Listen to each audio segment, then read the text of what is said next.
हरे कृष्णा। हम लोग श्रीमद् भागवतम के कैंटो 10 चैप्टर 3 पे हम आ गए थे, जिसमें हम भगवान के जिसका टाइटल है कृष्ण जन्म, भगवान के जन्म की बात चल रही है। तो कल हमने यहाँ तक सुना था कि भगवान प्रकट हो गए थे, और जब भगवान प्रकट हुए थे तो सारी ऑस्पिशियसनेस अपने आप आ गई थी। सारे नक्षत्र, मंद वायु बहना, मतलब बिल्कुल परफेक्ट चीजें हो गई थी। जो सरोवर थे वो बिल्कुल शांत थे, सारे फूल खिले हुए थे, फल खिले हुए थे। कोयलें आवाजें कर रही थी, अच्छी वाली आवाज, पक्षी अच्छी आवाज कर रहे थे, मधुर मधुर आवाज आ रही थी। बिल्कुल परफेक्ट हवा बह रही थी, ऐसा नहीं कि बहुत तेज हो, आंधी चल रही हो और इतनी कम की गर्मी हो। ऐसा परफेक्ट मौसम था, सब कुछ परफेक्ट हो चुका था।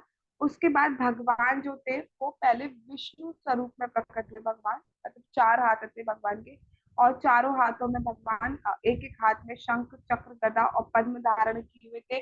भगवान पीले वस्त्र पहने हुए थे। भगवान का जो वक्ष स्थल है उस पर श्री वस्त्र का चिन्ह था। श्री वस्त्र का मतलब लक्ष्मी जी का सिंबल है, जो ये प्रेजेंट करता है कि विष्णु जी के वक्ष स्थल पर लक्ष्मी जी का निवास है। और भगवान बहुत सारे ऑर्नामेंट्स पहनकर आए थे, जो जो विष्णु स्वरूप में जैसे भगवान रहते हैं। वैद्य ने मणि पहने हुए थे, भगवान मुकुट पहने हुए थे, भगवान के बाल थे, भगवान कुंडल पहने हुए थे, हाँ बाजूबंद पहने हुए थे, करधनी, कमर में भी करधनी पहने हुए थे। ऐसे बहुत सारे आभूषणों से भगवान जो थे वो सजे हुए थे। ये हमने देखा था। तो कल हमने यहाँ तक बात की थी कि कोई भी, अगर हम इस संसार में जन्म लेते हैं, तो कोई भी ऐसा पैदा नहीं होता है कि जिसके चार हाथ हो। जो कोई भी ऐसा पैदा नहीं होता है जो आभूषणों से, मतलब ऑर्नामेंट्स लेके पैदा हो। कपड़े पहन के कोई पैदा नहीं होता, लंबे बाल लेके कोई पैदा नहीं होता, मुस्कान के साथ कोई पैदा नहीं होता, रोते हुए बच्चे पैदा होते हैं। तो ये सारे से रिप्रेजेंट क्या करता है कि वो भगवान है। वो एक मनुष्य नहीं है, वो एक साधारण ऑर्डिनरी पर्सन नहीं है, वो भगवान है। ठीक है। अब मैंने कहा था कि कल आपको ये बताया जाएगा कि भगवान विष्णु रूप में क्यों आए। ठीक है। तो विष्णु रूप में भगवान इसलिए आए थे जिससे कि अगर वो डायरेक्ट कृष्ण रूप में आते, दो हाथ वाले रूप में आते, तो ये पता नहीं चल पाता, ये पता नहीं चल पाता कि वो भगवान ही है। जनरली लोगों में परसेप्शन होता है कि भगवान कैसे, जिनके चार हाथ हैं, जिनके हाथ में चक्र हो, जो आभूषण पहने हो, मतलब जो अपना ऐश्वर्य रूप दिखाए। ठीक है। तो सबको समझ में नहीं आता कि देव की जीने से भगवान ही प्रकट हुए, ये पता नहीं चल पाता। तो इसलिए पहले भगवान विष्णु स्वरूप में आए, उसके बाद वो कृष्ण स्वरूप में आए। अब कुछ लोग इसका गलत इंटरप्रिटेशन कर लेते हैं। कुछ लोग क्या कह देते हैं, देखो पहले विष्णु जी थे, विष्णु जी फिर बन गए कृष्ण रूप में, इसका मतलब विष्णु जी से कृष्ण आते।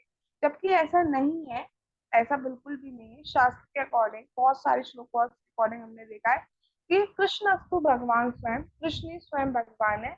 और उनके जो विस्तार है वो सब क्या है, विष्णु स्वरूप है, उनके स्वांश वगैरह विष्णु स्वरूप है, ये हम पढ़ चुके हैं। तो लेकिन भगवान विष्णु स्वरूप में तो आए, भगवान विष्णु स्वरूप में इसलिए आए जिसलिए सबको पता चल सके कि भगवान ही पैदा हुए थे, भगवान ही आए थे। दूसरी बात, जो देवकी जी और वसुदेव जी हैं, अभी आगे भी एक्सप्लेनेशन आएगी। उन्होंने पिछले जन्मों में भगवान की बहुत तपस्या की थी, और कहा था, जब भगवान उनके सामने प्रकट हुए और वरदान मांगने के लिए कहा, तो उन्होंने कहा कि हमें आप जैसी संतान चाहिए। तो उन्होंने कहा मेरी जैसी संतान तो नहीं हो सकती, क्योंकि भगवान के बराबर तो कोई नहीं है, मुझे खुद को आना होगा। तो भगवान खुद आए। तो अब बाद में कभी भी ऐसा नहीं हो कि कोई कह दे कि भगवान ने किसी और को भेज दिया, स्वयं भगवान उनके पुत्र के रूप में पैदा नहीं हुए। तो ये भी स्थापित करने के लिए भगवान विष्णु स्वरूप में पहले आए कि मैं वही भगवान, ठीक है, मैंने अपना वचन पूरा किया है। ठीक है। तो इसका मतलब ये नहीं सोचना चाहिए कि विष्णु जी से कृष्ण आए, भगवान कृष्ण थे, उन्होंने विष्णु स्वरूप दिखाया और फिर दोबारा वो कृष्ण रूप में आ गए। कृष्ण अस्तु भगवान स्वयं। ठीक है। आगे चल। अच्छा, अब हम थोड़ा, अब तो हम स्लो स्लो आराम से चल सकते हैं, तो हम एक्सप्लेनेशन पर भी चलेंगे आज। अद्भुतम शब्द के समर्थन में नवजात शिशु के अलंकरण तथा ऐश्वर्य का वर्णन हुआ है, कि मतलब जो छोटा बच्चा पैदा हुआ, बच्चा नहीं बोलना चाहिए, तो भगवान छोटे शिशु रूप में आए तो बहुत सजे हुए आए। कोई भी बच्चा सजा हुआ नहीं पैदा होता है, लेकिन भगवान सजे हुए आए। इससे डिफ्रेंशिएट हो जाता है कि वो कोई साधारण बच्चा नहीं है, वो तो स्वयं भगवान आए। ठीक है। ब्रह्म संहिता में भी इसकी पुष्टि हुई है। भगवान का सुंदर स्वरूप श्याम रंग के घने बादलों जैसा है। श्याम रंग का है, घने बादल जो हो जाते काले काले पानी वाले बादल। अब जो हम देखते हैं काले बादलों को, एग्जैक्ट वो कलर नहीं होता है। ठीक है, ये समझाने के लिए मैं बता दिया गया है। लेकिन भगवान की जो कांति है, भगवान का जो कलर है, वो दिव्य कलर है। श्याम कलर बोलना, नीला कलर बोलना, काला कलर बोलना, ये हम अपनी बुद्धि से समझ नहीं सकते। वो जो कलर है वो दिव्य है, एक अलग ही रंग है भगवान। चतुर्भुज शब्द से स्पष्ट है कि कृष्ण पहले चार हाथों सहित भगवान विष्णु के रूप में प्रकट हुए। ठीक है, तो इस लाइन से क्लियर है कि पहले भगवान कृष्ण किस रूप में आए, विष्णु स्वरूप में आए। और क्यों आए? एक तो ये दिखाने के लिए कि जो मैंने वचन दिया है मैं वही भगवान पैदा हुआ हूँ। दूसरा ये कहने के लिए कि भगवान कृष्ण से ही विष्णु आए। ठीक है, तो ये सारा चीजें समझाने के लिए भगवान जो है पहले विष्णु स्वरूप में आए। मानव समाज में कोई भी सामान्य शिशु आज तक चार हाथों वाला उत्पन्न नहीं हुआ है। और क्या पूरी तरह बड़े बालों से युक्त कभी कोई शिशु उत्पन्न हुआ है? ना कोई बड़े बालों को लेकर उत्पन्न होता है, ना कभी कोई चार हाथों के साथ पैदा होता है। इसलिए भगवान का अवतरण सामान्य शिशु के जन्म से सर्वथा भिन्न है, अलग है। सामान्य बच्चे की तरह भगवान नहीं है। वैदुर्य मणि, भगवान एक मणि पहनते हैं जिसको वैदुर्य मणि कहा जाता है। वो जो मणि का कलर होता है वो कभी नीला दिखता है, कभी पीला दिखता है, कभी लाल दिखता है, और वैकुंठ लोक में उपलब्ध है। भगवान का मुकुट कुंडल इसी विशेष मणि से अलंकृत है। तो भगवान के कुंडलों में और मुकुट पे ये मणियां लगी थी। तो कभी नीली आ रहा है, कभी रेड आता है, कभी येलो शाइन आ रहा है, और इतना सुंदर लग रहे हैं।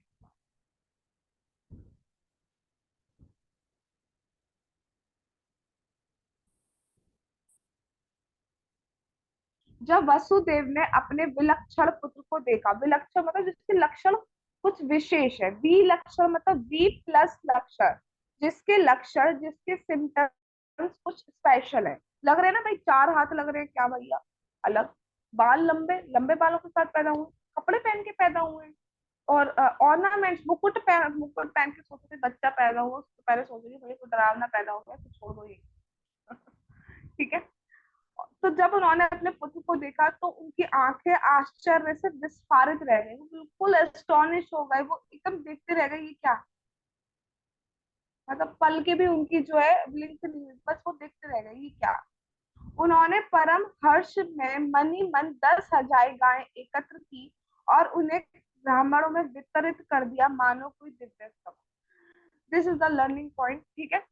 अब वसुदेव जी उस टाइम ऐसे सिचुएशन में थे कि वो दान नहीं कर सकते थे, जेल में है, जेल में से कैसे दान करें। लेकिन जब ऐसा कुछ भी होता है, बच्चा हो, कुछ ऐसी अच्छी चीजें हो रही हैं, तो हमें दान करना चाहिए। ठीक है।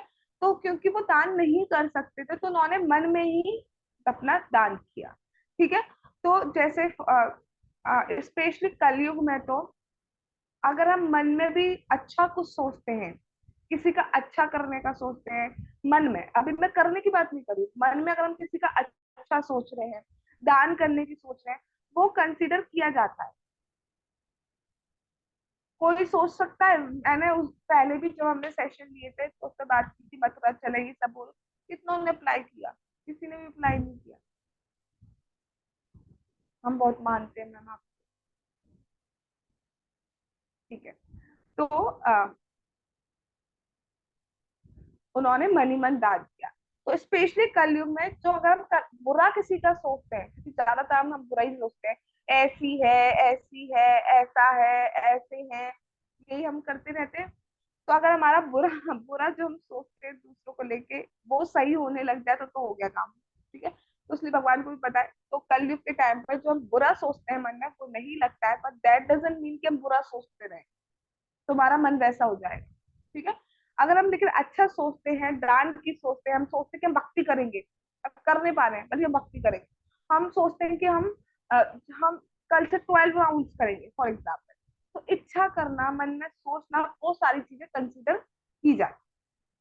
तो उन्होंने, क्योंकि वो फिजिकली इस टाइम नहीं कर सकते थे क्योंकि वो जेल में थे, तो उन्होंने मन ही मन, जैसा कि एक पिता को अपने पुत्र के या पुत्री के बच्चों के पैदा होने पे करना चाहिए, तो उन्होंने सबसे पहले दान किया। आज के टाइम पे क्या करेगा, पार्टी, यो पार्टी करेंगे, ठीक है, तो पार्टी कर देंगे, बेबी शावर कर देंगे, और पता नहीं क्या क्या करते रहते दुनिया भर की चीजें। तो ये सारी चीजें हम कर देंगे, ठीक है। कौन सोचता है दान के बारे में? अपना खाने के पीने के, खाना पीना दोनों चीजें सोचते हैं हम, ठीक है। और दूसरों को खाना पिलाना और फ्रेंड्स को पार्टी दे देना, बस हो गया, ठीक है। ऑफिस से छुट्टी ली, ऑफिस तक जब वापस आए, तेरे तो बच्चे हुए, ला पार्टी दे, चलो पार्टी दे दी, ठीक है, बस हो गया, इससे सब कुछ हो गया हमारा। आस पड़ोस को दे दी, भैया पार्टी भी तो गिफ्ट भी दो, तो आज गिफ्ट ले लिया, हो गया काम, बहुत बढ़िया, हमने पार्टी बनाई, बहुत बढ़िया, बच्चे का बर्थडे मनाया, हो गया। बट नहीं, जो हमें करना चाहिए एक्चुअली, सबसे पहले हमें दान करना चाहिए, ठीक है। ये नहीं कहा जा रहा कि कितना करो, जितना जिसकी कैपेबिलिटी है उसके अकॉर्डिंग दान करना चाहिए, वो सही है, क्योंकि सही ब्लेसिंग हमें तब सबसे पहले उनसे ही मिलती।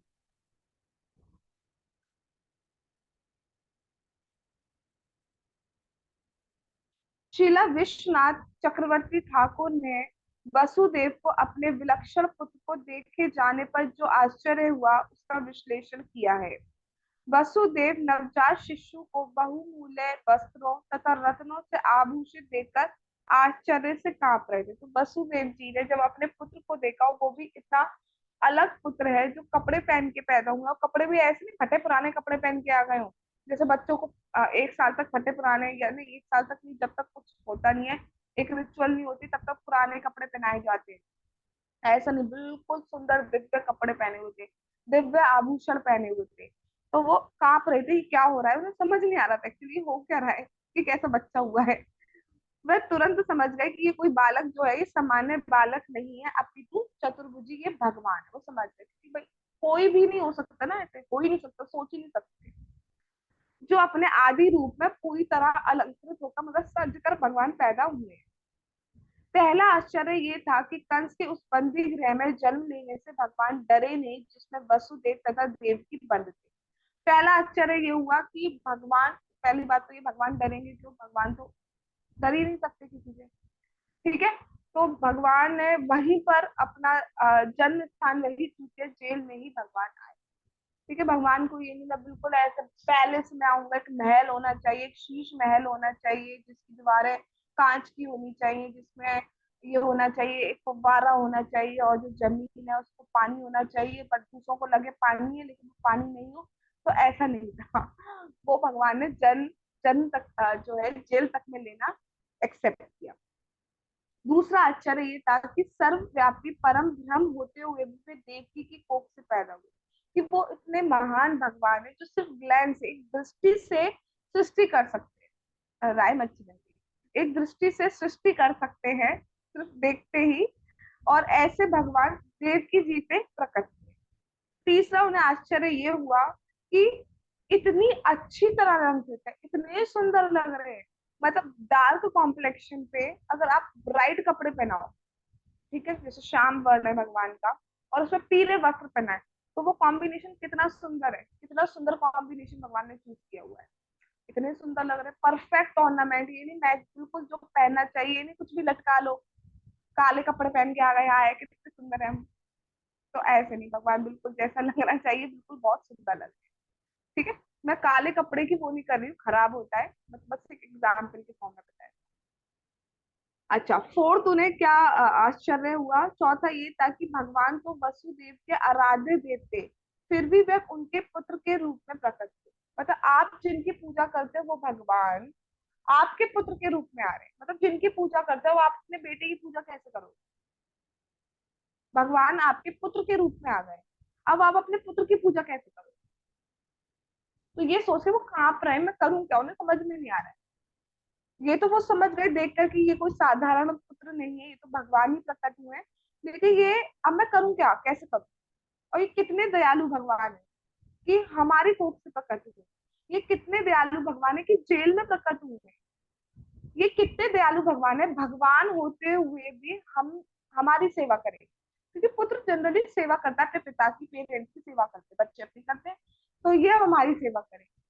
वो देख के कांप रहे हैं, कैसे करूं, क्या करूं, समझ नहीं आ रहा।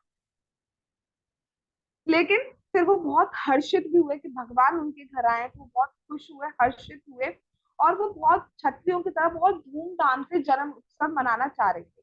नंदोत्सव आ जाए, तो जन्म उत्सव जो वसुदेव जी है वो मनाना चाह रहे थे, किंतु बंदी होने के कारण प्रत्यक्ष रूप से ऐसा कर पाने में असमर्थ थे। बंद थे तो वो कैसे करते, कर ही नहीं सकते थे, ना वो किसी को इनवाइट कर सकते थे, ना कुछ कर सकते थे। तो इसलिए उन्होंने क्या करा, मन में ही मना लिया।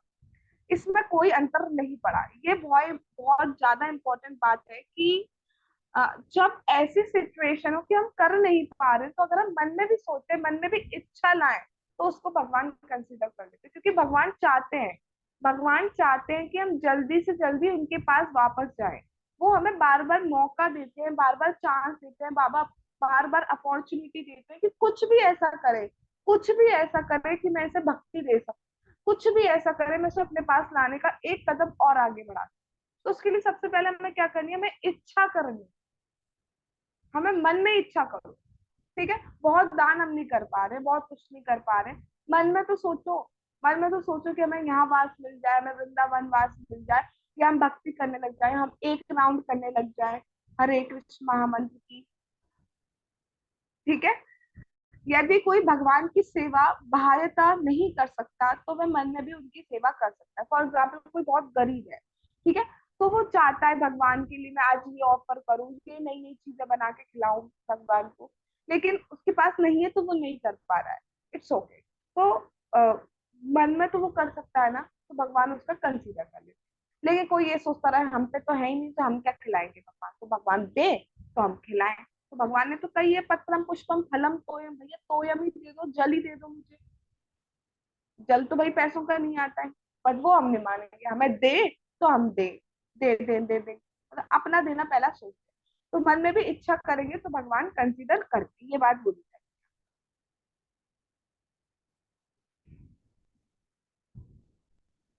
लोग सामान्यतया पुत्र जनन पर कर्म कांडीय उत्सव मनाते हैं। जैसे हमारे जो पुरोहित होंगे, पंडित जी, उनको एक हमने मिठाई का डिब्बा, पंडित जी ये ले लीजिए, और हम क्या करेंगे, रिश्तेदार आइए आइए आप भी आइएगा, और थोड़े से गिफ्ट भी लेते हुए आइएगा, आइए, ये कर देंगे। और क्या करेंगे, जो भी और थोड़ा बहुत देने का है, दे दो भैया, किसी की वो नहीं लगे दे दो, किसी की वो नहीं लगे इसलिए दे दो। ठीक है, तो इस टाइप से हम देते हैं, उसको कहा जाता है कर्म। लेकिन एक होता है कि हमें देना है, हमें भगवान के लिए देना है, वो अलग चीज होती है। तो फिर वसुदेव ऐसा उत्सव क्यों नहीं मना सकते थे, जबकि भगवान ही उनके पुत्र के रूप में प्रकट हुए। तो खुशी में इंसान देना जानता है, और जब दिया जाता है तो एक अलग ही सेटिस्फेक्शन फील होता है जब हम देते हैं। लेने से ज्यादा जब हम देते हैं तो हमें ज्यादा खुशी होती है। ठीक है, तो वही बात बोली जा रही है। तो जैसा हम समाज में देखते आ रहे हैं कि जब कोई बच्चा होता है, पुत्र होता है स्पेशली, तो उत्सव मनाया जाता है, पुत्री होती है तो भी मनाया जाता है उत्सव। तो जब उनके घर में तो स्पेशली भगवान आए हैं, तो वो उत्सव क्यों नहीं मना।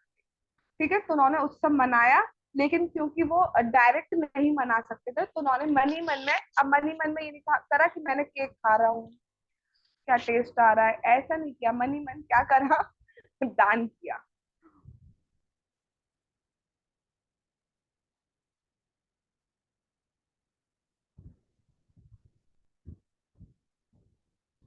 हे भरतवंशी महाराज परीक्षित, वसुदेव ये जान गए कि ये बालक पूर्ण पुरुषोत्तम भगवान नारायण है।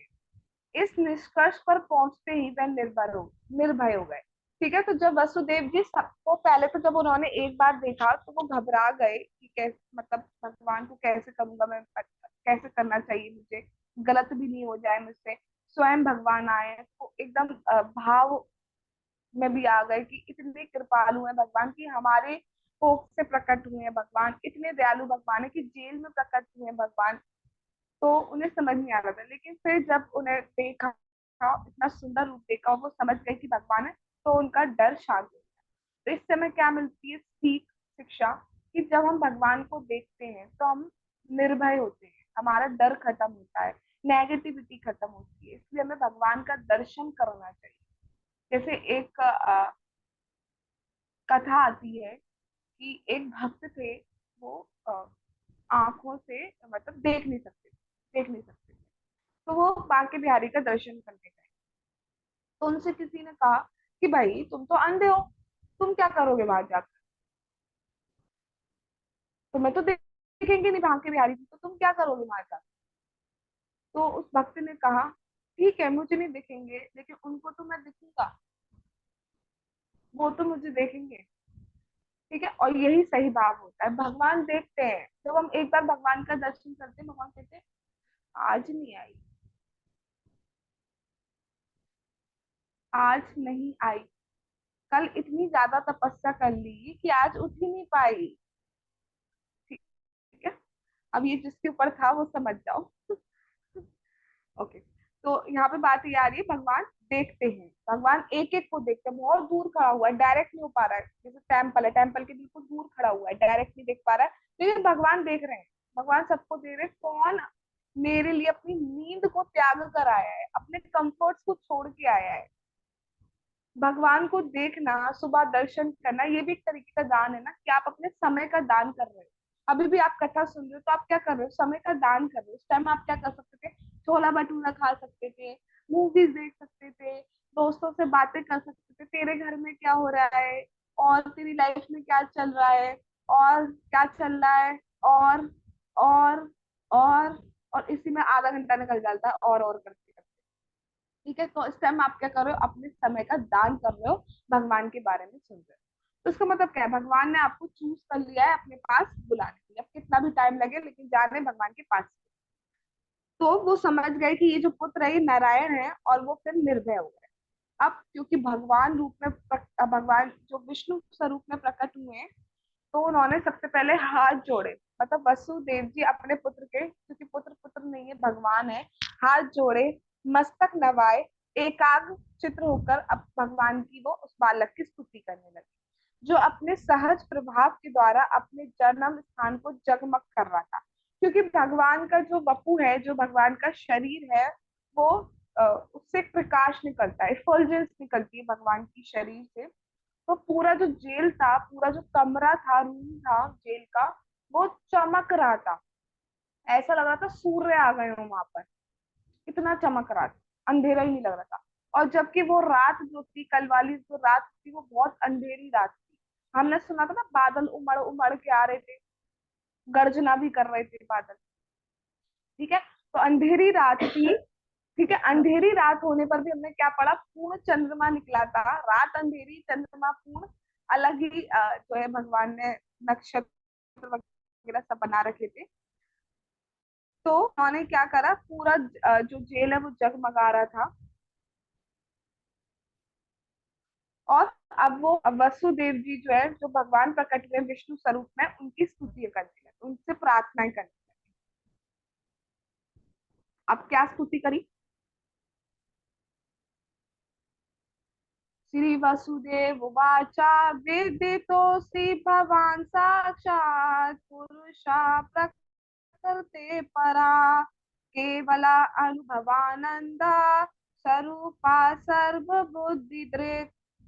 वसुदेव ने कहा, हे भगवान, आप इस भौतिक जगत से परे परम पुरुष हैं, और आप परमात्मा हैं। आपके स्वरूप का अनुभव उस दिव्य ज्ञान द्वारा हो सकता है जिससे आप भगवान के रूप में समझे जा सकते हैं। अब आपकी स्थिति मेरी समझ में भली भांति आ गई। तो सबसे पहले वसुदेव जी क्या कह रहे हैं कि आप भौतिक जगत से परे हैं, मतलब आप दिव्य हैं। आप भौतिक, जैसे जो हमारा शरीर ना छोटा, फिर बड़े होते जा रहे हैं, फिर हम हमारा डेके होना स्टार्ट हो जाता है, जैसे ओल्ड एज को हम अप्रोच करते हैं, डिजीज आना स्टार्ट हो जाती है, ये सब भगवान में नहीं आता है। भगवान वैसे के वैसे बने रहते हैं। ठीक है, जैसे जो कृष्णा है, भगवान कृष्ण जो है, वो इस भौतिक धरा पर 125 साल के करीब रहे थे। ठीक है, 125 ईयर्स। लेकिन 125 ईयर्स का अगर हम एक व्यक्ति सोचे, तो हमारे माइंड में क्या उसका पिक्चर आएगा, बूढ़ा होगा, वाइट दाढ़ी होगा, दो चार दांत वात नहीं होंगे, करके थोड़ी दिक्कत हो रही होगी, ये सारा सिचुएशन हम समझते हैं। लेकिन भगवान को हम देखते हैं, अगर हम भगवत गीता का फ्रंट कवर देखें तो कितने कैसे है भगवान, दाढ़ी मूंछ कुछ नहीं है भगवान। ठीक है, तो भगवान हमेशा एक से बने रहते हैं, इसको कहा जाता है दिव्य। वॉशरूम नहीं जाना पड़ता है भगवान, भगवान दिव्य के दिव्य रहते हैं। ठीक है, हमारे पसीने में क्या होता है भैया, हमें भी पता है, मुंह काला हो जाता है और बच्चे मुंह से क्या हो गया भाई। ठीक है, स्मेल अलग। भगवान के साथ ऐसा नहीं होता, भगवान के मुंह से तो स्मेल आती, सुगंध आती, इतनी सुगंध आती है कि बेहोश हो जाएगी। तो वो कहते हैं कि आप परम पुरुष हैं, मतलब इन सबसे बहुत परे हैं, बहुत दिव्य हैं आप, परमात्मा है, सबके हृदय में आप ही निवास करने वाले हैं प्रभु। हाँ, और हर कोई आपको नहीं समझ सकता। दिव्य ज्ञान जो शास्त्र का ज्ञान लेता है वो आपको समझ सकता है। ऊपरी ऊपरी से क्या कह सकते हैं, जैसे कि लोग कहते हैं ये कृष्ण, ये कृष्ण हमारे को समझ में नहीं आता आपका भगवान, ये कैसे भगवान है आपके जो रासलीला करते हैं, ये कैसे भगवान है आपके जो वस्त्र चुराते हैं, ये कैसे भगवान है आपके जो महाभारत में युद्ध कराते हैं, ये कैसे भगवान है आपके। बट ना जी ना, तो जो ऐसे समझते हैं वो नहीं समझ पाते, जो शास्त्र समझेंगे वो समझ पाएंगे, वो समझ पाएंगे कि क्या, कैसे युद्ध भगवान ने क्यों कराया, लीला क्या है भगवान की, भगवान का तत्व समझ पाएंगे। तब वो समझ पाएंगे कि रास लीला, भगवान कितने विरक्त हैं सबसे, और रास लीला का मतलब तब समझ पाएंगे वो। ठीक है, हर लीला का तत्व तब समझ पाएंगे। ठीक है, तो ऊपरी ऊपरी से नहीं समझ सकता, हमें सही सोर्स से सुनना होगा, शास्त्र से सुनना होगा, तब हम समझ पाएंगे। मेंटल स्पेकुलेशन करके हम नहीं समझ सकते, लॉजिक्स लगा के हम नहीं समझ सकते, हमें शास्त्र को और बोनाफाइड स्पिरिचुअल मास्टर से सुनना होगा, तब हम समझ पाते हैं। आज शिला प्रभुपाद जी का अपीयरेंस डे है, और उन्होंने, उनकी उसमें मैं एक लाइन कहना चाहूंगी कि उन्होंने हमें ऐसे शास्त्र दिए हैं कि, मतलब संस्कृत से उन्होंने इंग्लिश कन्वर्ट करा, और संस्कृत से हिंदी कन्वर्ट करना फिर भी इजी होता है, बट उन्होंने संस्कृत से इंग्लिश कन्वर्ट किया। और उसमें भी कौन सा टाइम रखा था, रात के 2 बजे से 4 बजे पर। पहले तो पूरे दिन में वो प्रीचिंग करना, सबको मैनेज करना, करीब 10,000 डिसाइपल्स थे प्रभुपाद जी के, उनको मैनेज करना, मंदिर का मैनेजमेंट करना, ये पूरा दिन में करते थे। और रात में वो 2 से 4 भागवतम को ट्रांसलेशन कर रहे हैं। तो he is not the ordinary person. ऐसे दिव्य पुरुष के, ऐसे दिव्य भक्त के, भगवान के, ऐसे भगवान के मैसेंजर के शास्त्र पढ़ने को हमको मिलता है, तो we are so much fortunate.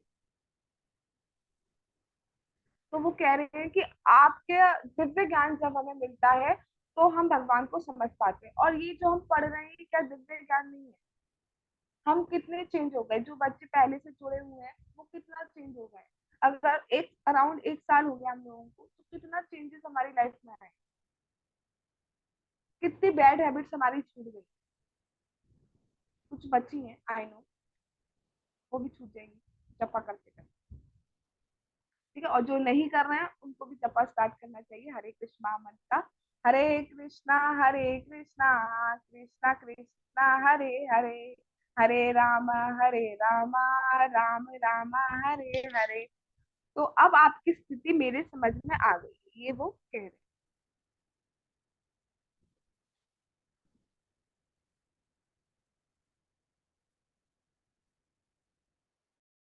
इसमें क्या कहा जा रहा है, प्रारंभ में तो वसुदेव ने सोचा कि ऐसे सुंदर बालक ने जन्म लिया है जिसे कंस आकर मार डालेगा। तो पहले तो वो इसलिए और डर गए, कितना सुंदर बच्चा, और इसको कंस आकर मार डालेगा, तो वो घबरा गए थे। लेकिन फिर जब उन्होंने देखा तो उन्हें उन्हें समझ आया कि ये भगवान है, इनको तो नहीं मारा जा सकता। तब वो निडर हो गए और उनको शांति।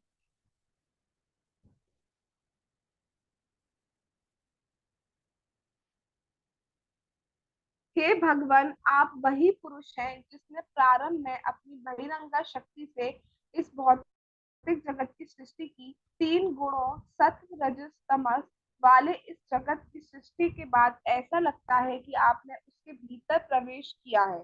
यद्यपि यथार्थ तो ये है कि आपने प्रवेश नहीं किया है। तो यहाँ ये कहा जा रहा है कि भगवान ने अपनी शक्ति से इस पूरे मटेरियल वर्ल्ड का क्रिएशन करा।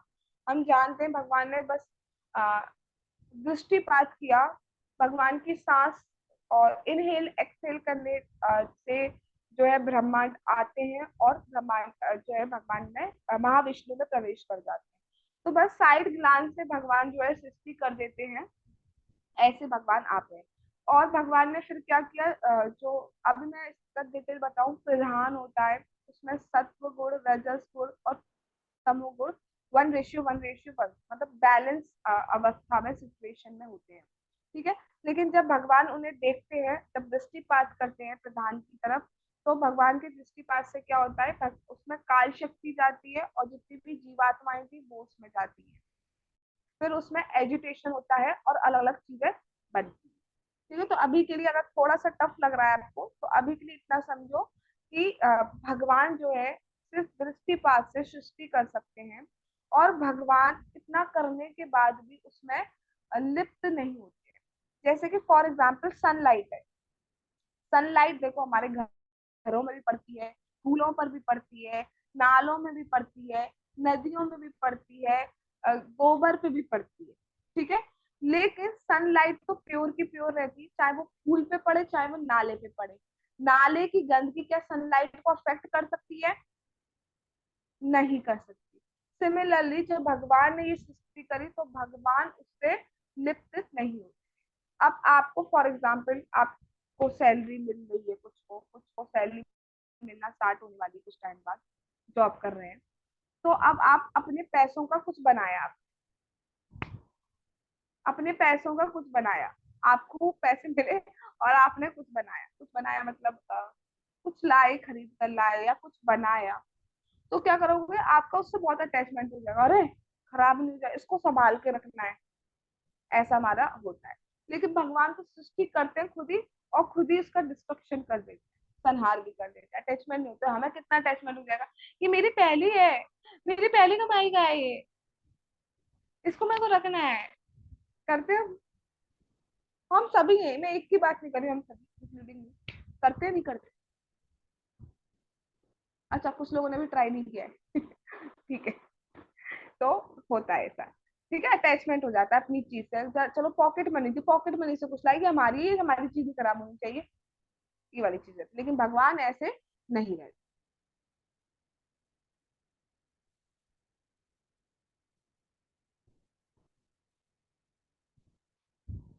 और क्या कह रहे हैं वसुदेव जी? वसुदेव जी कह रहे हैं, संपूर्ण भौतिक शक्ति अविभाज्य है, किंतु भौतिक गुणों के कारण ये पृथ्वी, जल, अग्नि, वायु, आकाश में विलग होती की प्रतीत होती है। ये विलग हुई शक्तियां जीव भूत के कारण मिलकर विराट जगत को दृश्य बनाती हैं, किंतु तथ्य तो ये है कि विराट जगत की सृष्टि पहले से ही महतत्व में विद्यमान रहता है। अतः महतत्व का वास्तव में सृष्टि में प्रवेश नहीं होता है। इसी तरह यद्यपि आप अपनी उपस्थिति के कारण हमारी इंद्रियों द्वारा अनुभव गम्य है, किंतु आप ना तो हमारी इंद्रियों द्वारा अनुभव गम्य हो पाते हैं, ना ही हमारे मन या वचनों द्वारा अनुभव किए जाते हैं। हम अपनी इंद्रियों से कुछ ही वस्तु देख पाते हैं, सारी वस्तु नहीं। उदाहरण, हम अपनी आंखों का प्रयोग देखने के लिए कर सकते हैं, आस्वाद के लिए नहीं। फलस्वरूप आप इंद्रियों के परे हैं, आप प्रकृति के तीनों गुणों से संबद्ध है, आप उनसे अप्रभावित रहते हैं। आप हर वस्तु के मूल कारण हैं, सर्वव्यापी अविभाज्य परमात्मा है। अतः आपके लिए कुछ भी भारी या भीतरी नहीं है। आपने कभी भी देवकी के गर्भ में प्रवेश नहीं किया, प्रत्युत आप पहले से वहां उपस्थित थे। तो इसको पहले आप ऐसे एग्जाम्पल से समझो। सबको ये लीला तो पता होगी कि यशोदा मैया ने एक बार भगवान कृष्ण का मुख देखा था, खोला था, तो उसमें ब्रह्मांड दिखे। ठीक है। तो इस समय क्या मिलता है, भगवान के अंदर भी ब्रह्मांड है और भगवान ब्रह्मांड के अंदर भी। तो भगवान के लिए अंदर बाहर कुछ नहीं होता, भगवान सब जगह है। भगवान हर कारण के कारण है। ठीक है। सर्व कारणम कारणम, भगवान ही आदि पुरुष है, मतलब उनसे ही सब कुछ आया है। भगवान को इसलिए ये नहीं समझना चाहिए कि भगवान ने देवकी के घर में प्रवेश किया फिर उससे आए भगवान, ऐसा हमें नहीं समझना चाहिए। भगवान अंदर बाहर सब जगह है, भगवान को सब जगह है भगवान। ठीक है। भगवान दिव्य है, हमने कल भी पढ़ा था, पहले वो वसुदेव जी के हाथ में प्रकट हुए, फिर वो देवकी जी के हाथ में प्रकट होकर प्रकट हुए। दूसरी बात, हम हमें सबको पता है कि भगवान परमात्मा रूप में सबके में, तुम्हारे में भी है, तुम्हारे में भी है, तुम्हारे में भी है, तुम्हारे में भी है, सबके हृदय में भगवान ऑलरेडी प्रेजेंट। तो भगवान दिव्य है, और एक ही भगवान सबके हृदय में प्रेजेंट, तो वो दिव्य है। और भगवान किसी भी भौतिक चीज से, मटेरियलिस्टिक चीजों से प्रभावित नहीं होते, ना ही उन्हें सतोगुण, रजोगुण, तमोगुण, ये सारे, ना उन्हें कभी गुस्सा आता है। जो गुस्सा आता है कभी अगर वो शत्रु का वध वगैरह कुछ कर रहे हैं तो वो दिव्य क्रोध होता है। ऐसा क्रोध नहीं होता है कि जो सेल्फ ग्रेटिफिकेशन की वजह से होता है। हमें अगर गुस्सा आता है तो हमें गुस्सा क्यों आता है? उसने मेरी ये बात नहीं सुनी, उसने मेरे साथ ऐसा कैसे कर दिया, हमें इन चीजों की वजह से गुस्सा आता है। मैंने उससे कहा था मूवी चले, उसने कहा होटल चले, तो हमें इन चीजों पे गुस्सा आता है। ठीक है, लेकिन भगवान को इसलिए नहीं आता। भगवान को सिर्फ एक ही बात पे गुस्सा आता है, जब उनके भक्तों को परेशान किया जाता है तब भगवान को अच्छा नहीं लगता। ठीक है, जैसे भागवतम में कथा आती है कि अम्बरीश महाराज तो एक शुद्ध भक्त थे, उनको जब दुर्वासा ऋषि श्राप देने वाले थे, तब भगवान ने अपना सुदर्शन चक्र भेज दिया। भक्तों को परेशानी वो नहीं देख सकते कि मेरे भक्त को परेशान मत करो। भगवान कहते हैं मैं अपने पे चीजें देख सकता हूँ, लेकिन अगर भक्त पे दिक्कत आएगी तो मैं वो नहीं देख पाऊंगा। हम भगवान कृष्ण की भी बात सुने तो भगवान कृष्ण जब मथुरा गए कंस को मारने, तो पहले उनका कोई प्लान नहीं था, कंस को नहीं मार रहे थे वो। लेकिन फिर जब कंस ने ये कहा कि नंद महाराज को मार दो, वसुदेव को मार दो, देवकी को मार दो, तब जब भगवान ने सुना ये फिर मेरे भक्तों पे आ गए, तब भगवान ने फिर उनका कंस का वध किया। तो भगवान का जो क्रोध भी है वो दिव्य क्रोध है, ऐसा क्रोध नहीं है।